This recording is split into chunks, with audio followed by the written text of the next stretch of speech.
Organs Without Bodies. Deleuze and Consequences. By Slavoj Zizek. The Torsion of Meaning. The standard topos of the critique of idealism is that at the point at which the conceptual deployment/presentation, logos, fails, touches its limit, a narrative, mythos, has to intervene. This holds from Plato through Schelling, who, in his Weltalter, aims at supplementing the Hegelian conceptual self-development with the narrative of the absolute prior to logos, and up to Marx, the narrative of the primordial accumulation of capital, and Freud, the narrative of the primordial hoard. In the face of the constant theological motive of the ineffable obscure mystery in the very heart of the divine, of what Chesterton calls a matter more dark and awful than it is easy to discuss.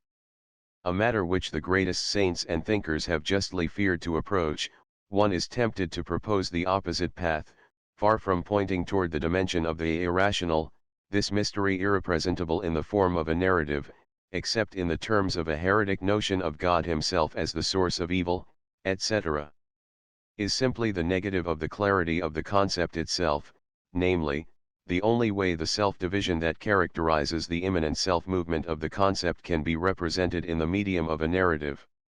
In other words, when, what Hegel called, the thought constrained to the domain of representation or understanding mentions the ineffable as a beyond that eludes its grasp, one can be sure that this beyond is nothing but the concept itself. It is the highest irony of the mere understanding that it perceives as irrational reason itself. Hegel here rejoins Spinoza. Spinoza's opposition of imagination and true knowledge becomes the opposition of mere Vorstellung, representation, with its stories, and the self-development of a notion. It is the irony of the history of philosophy that it is Schelling, the one who is considered a Spinozan among the German idealists, who accomplishes the return to philosophy as narrative. In what does Schelling's true philosophical revolution consist? According to the standard academic Dasein, Schelling broke out of the idealist closure of the notion's self-mediation by way of asserting a more balanced bipolarity of the ideal and the real. The negative philosophy, the analysis of the notional essence, must be supplemented by the positive philosophy, which deals with the positive order of existence. In nature as well as in human history, the ideal rational order can thrive only against the background of the impenetrable ground of irrational drives and passions. The climax of philosophical development, the standpoint of the absolute, is thus not the sublation, Aufhebung, of all reality in its ideal notion but the neutral medium of the two dimensions. The absolute is ideal real. Such a reading, however, obfuscates Schelling's true breakthrough, his distinction, first introduced in the essay on human freedom from 1809, between logical existence and the impenetrable ground of existence, as the real of pre-logical drives. This proto-ontological domain of drives is not simply nature but the spectral domain of not yet fully constituted reality.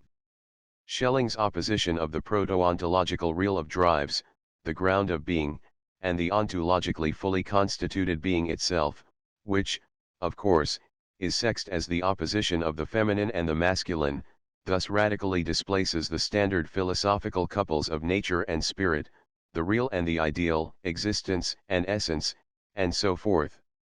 The real ground of existence is impenetrable, dense, inert, and yet, at the same time, spectral, irreal, ontologically not fully constituted, while existence is ideal, and yet, at the same time, in contrast to the ground, fully real, fully existing. This opposition between the fully existing reality and its proto-ontological spectral shadow is thus irreducible to the standard metaphysical oppositions between the real and the ideal, nature and spirit, existence and essence, and so on. Furthermore, one should recall here how the space for this spectral domain of the pre-ontological undead was opened up by the Kantian transcendental revolution. In his late philosophy of revelation, Schelling withdraws from the difficulty of thinking to the end this opposition, and retranslates it, into the traditional ontological couples of essence and existence, the ideal and the real, and so forth.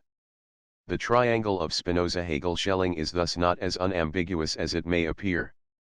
Although Spinoza and Hegel are solidary in their effort to formulate the truth of religion in conceptual form, there is nonetheless a level at which Spinoza is closer to Schelling. More precisely, instead of Schelling, let us mention Richard Wagner, who, with regard to our topic, shares Schelling's fundamental attitude. Recall the famous beginning of Wagner's Religion and Art. One could say that when religion becomes artificial, it is for art to salvage the essence of religion by construing the mythical symbols which religion wants us to believe to be literal truth in terms of their figurative value, so as to let us see their profound hidden truth through idealized representation. Whereas the priest is concerned only that the religious allegories should be regarded as factual truths, this is of no concern to the artist, since he presents his work frankly and openly as his invention. Everything is false here, in this passage, which is anti-Kierkegaardian par excellence, its disgusting aestheticization of religion, its misleading anti-fetishism, that is, its rejection of the belief in the factual/literal truth on behalf of the inner spiritual truth. What if the true fetishism is this very belief in the profound hidden truth beneath the literal truth? Wagner is here the opposite of Spinoza, who, in his theologico-political tractatus, was the first to propose a historico-critical reading of the Bible grounded in the Enlightenment notion of universal reason. One should distinguish between the inner true meaning of the Bible, accessible to us today through philosophical analysis, and the mythical, imaginary, narrative mode of its presentation as conditioned by the immature state of humanity in the period when the Bible was written. As Spinoza puts it pointedly, if someone holds to the rational inner truth of the Bible while ignoring its explicit narrative content, he should be counted as a perfect believer, and, vice versa, if someone slavishly follows all ritualistic prescripts of the Bible while ignoring the rational inner truth, he should be counted as a non-believer. It is against such a stance that one should reassert the Jewish obedience of rules. Even more pointedly, it is against such a stance that one should, with as much force as possible, assert the Kierkegaardian point of pure dogma, even if one follows all the ethical rules of Christianity. If one does not do it on account of one's belief that they were revealed by the divine authority of Christ, one is lost. Although opposed, these two readings are complementary in that they search for a deeper truth beneath the figurative surface. In one case, this truth is the inner ineffable spiritual message, in the other case, it is the rational conceptual insight. What they both miss is, to put it as Marx would, the level of form as such, the inner necessity of the content to assume such a form. The relationship between form and content is here dialectical in the strict Hegelian sense. The form articulates what is repressed in the content, its disavowed kernel, which is why, when we replace the religious form with the direct formulation of its inner content, we feel somehow cheated, deprived of the essential. What is missing in Spinoza and Wagner is thus the inner torsion by means of which the form itself is included, or, rather, inscribes itself, within content, and this, perhaps, is the minimal definition of an event.